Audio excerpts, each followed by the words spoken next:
नमस्कार, मैं हूं निकिता और आप देख रहे हैं सत्यहिंदी.com। चलिए एक नजर डालते हैं अब तक की सुर्खियों पर। जम्मू कश्मीर के रियासी में चरमपंथियों ने श्रद्धालुओं को ले जा रही बस पर कल रविवार को हमला कर दिया।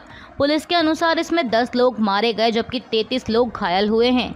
रियासी के एसएसपी मोहित शर्मा ने मीडिया से बात करते हुए बताया कि शुरुआती रिपोर्ट्स यही आई हैं कि मिलिटेंट्स घात लगाए बैठे थे और उन्होंने उस बस पर फायर किया जो शिवखोड़ी से निकली थी और कटरा जा रही थी। हमले की वजह से ड्राइवर का बैलेंस बिगड़ा और बस खाई में चली गई। एसएसपी शर्मा ने बताया कि रेस्क्यू ऑपरेशन पूरा किया जा चुका है। अभी तक 10 लोगों की मौत और 33 लोग घायल हुए हैं। घायलों को अस्पताल में भर्ती करा दिया गया। साथ ही उन्होंने ये भी बताया कि शुरुआती जानकारी में सामने आया है कि बस में उत्तर प्रदेश के रहने वाले लोग सवार थे। जम्मू कश्मीर में श्रद्धालुओं की बस पर हुए चरमपंथी हमले को लेकर बीजेपी नेता और कैबिनेट मंत्री अमित शाह ने कहा है कि अपराधियों को बख्शा नहीं जाएगा। उन्होंने हादसे पर दुख जताते हुए एक्स पर लिखा कि जम्मू कश्मीर रियासी में हुई घटना के बारे में जानकर दुख हुआ।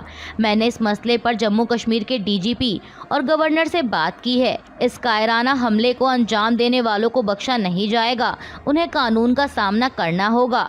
अमित शाह ने कहा कि घायलों की मदद के लिए स्थानीय प्रशासन युद्ध स्तर पर काम कर रहा है। जम्मू कश्मीर के रियासी की घटना को कायराना बताते हुए कांग्रेस नेता राहुल गांधी ने भी प्रतिक्रिया दी है। उन्होंने एक्स पर लिखा कि जम्मू कश्मीर के रियासी जिले में शिवखोड़ी मंदिर से तीर्थयात्रियों को ले जा रही बस पर हुआ कायरतापूर्ण आतंकी हमला अत्यंत दुखद है। कांग्रेस नेता ने कहा कि यह शर्मनाक घटना जम्मू कश्मीर के चिंताजनक सुरक्षा हालातों की असली तस्वीर है। मैं सभी शोक संतप्त परिजनों को अपनी गहरी संवेदनाएं व्यक्त करता हूं और घायलों के जल्द से जल्द ठीक होने की आशा करता हूं। राहुल गांधी ने कहा कि आतंकवाद के विरुद्ध पूरा देश एकजुट खड़ा है। वहीं जम्मू कश्मीर नेशनल कॉन्फ्रेंस के उपाध्यक्ष उमर अब्दुल्ला ने लिखा कि जम्मू कश्मीर के रियासी से भयावह खबर आई है। एक बस पर हुए आतंकी हमले में 10 यात्रियों की मौत हो गई जबकि कई अन्य घायल हुए हैं।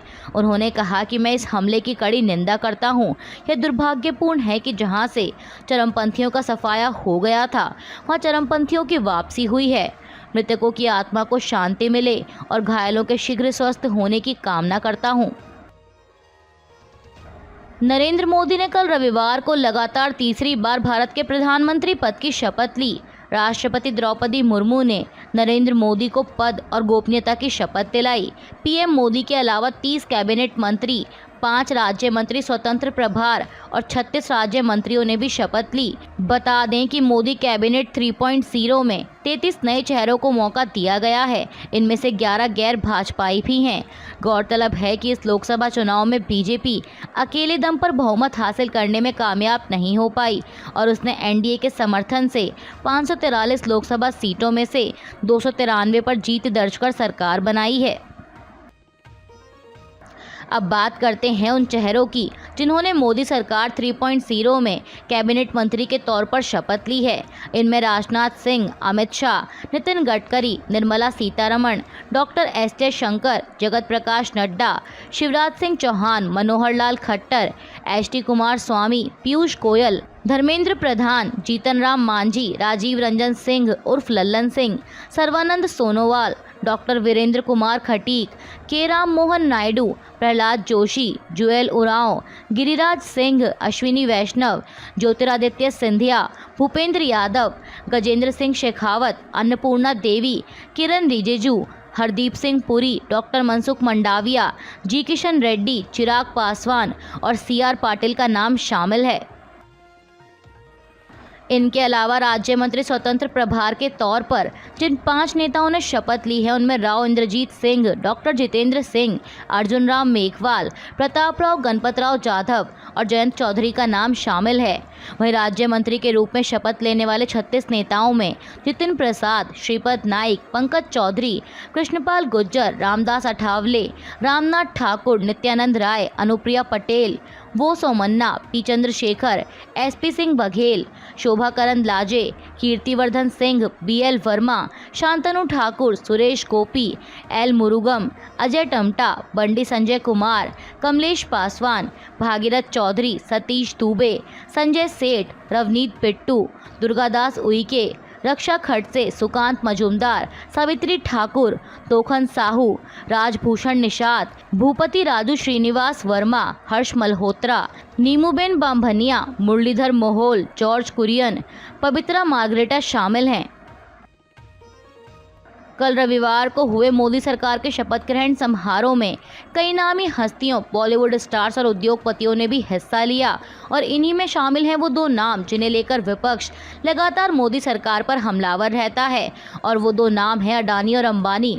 अब ऐसे में इन उद्योगपतियों की शपथ ग्रहण में मौजूदगी को लेकर कांग्रेस ने एक बार फिर पीएम मोदी को घेरा है।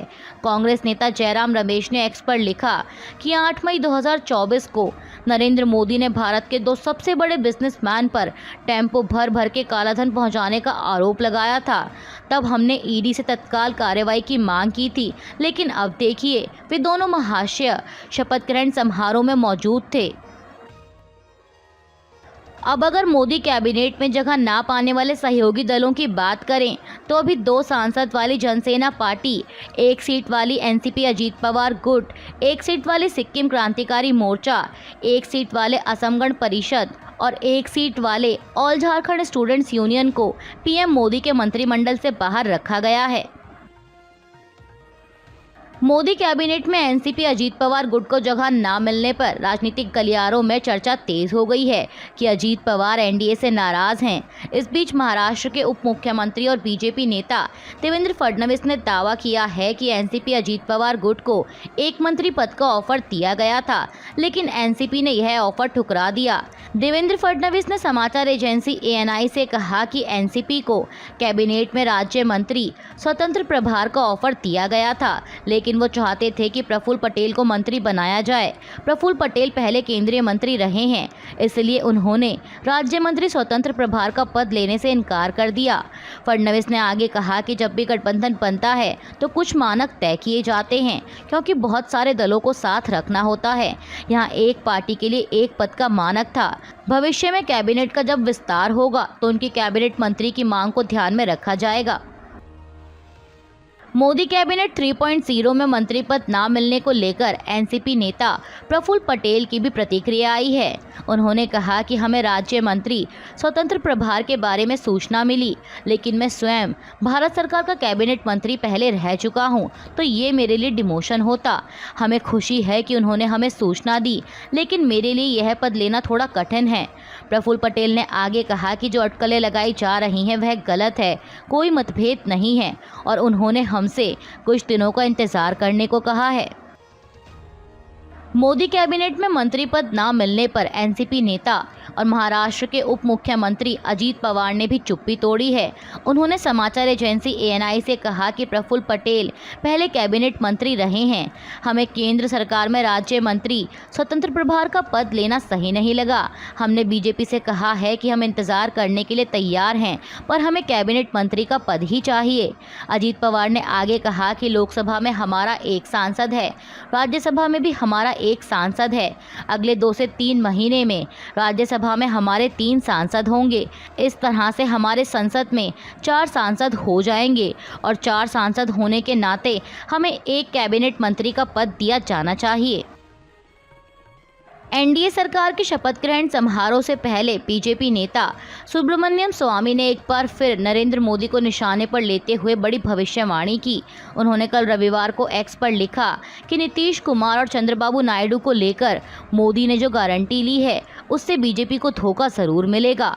उन्होंने सोशल मीडिया प्लेटफॉर्म एक्स पर पोस्ट करते हुए लिखा कि मोदी की नायडू नीतीश की गारंटी धोखा निश्चित भारतीय जनता को। जहां एक तरफ दिल्ली में नरेंद्र मोदी ने तीसरी बार प्रधानमंत्री पद की शपथ ली, तो वहीं इस बीच ओडिशा में बड़ा सियासी उलटफेर होने की खबर सामने आई। समाचार एजेंसी एएनआई के मुताबिक बीजेडी नेता और पूर्व आईएएस वीके पांडियन ने राजनीति से संन्यास लेने का ऐलान किया है। बता दें कि लोकसभा और विधानसभा चुनाव में बीजेडी को मिली करारी हार के बाद से ही वीके पांडियन के राजनीतिक भविष्य पर प्रश्न चिन्ह लग गया था। इस बीच उन्होंने कल रविवार को कहा कि मैं खुद को सक्रिय राजनीति से अलग करने का फैसला करता हूं। अगर मैंने इस यात्रा में किसी को ठेस पहुंचाई है तो मुझे खेद है।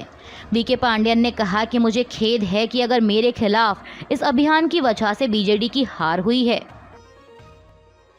कल रविवार को T20 वर्ल्ड कप का मुकाबला न्यूयॉर्क में भारत और पाकिस्तान के बीच खेला गया, जिसमें भारत को शानदार 6 रनों से जीत मिली है। बता दें कि भारत ने पहले बल्लेबाजी करते हुए 119 रन बनाए थे, जिसके जवाब में पाकिस्तान की टीम 20 ओवर में केवल 113 रन ही बना सकी और उसे 6 रनों से हार का सामना करना पड़ा। साथ ही बता दें कि भारतीय गेंदबाजों ने कमाल की गेंदबाजी कर भारत को ये शानदार जीत दिलाई है। मैच में कमाल की गेंदबाजी करने वाले जसप्रीत बुमराह को प्लेयर ऑफ द मैच के खिताब से नवाजा गया। बुमराह ने मैच में 4 ओवर में 14 रन देकर 3 विकेट लिए। अभी के लिए बस इतना ही। बाकी की खबरों के लिए बने रहिए सत्यहिंदी.com के साथ।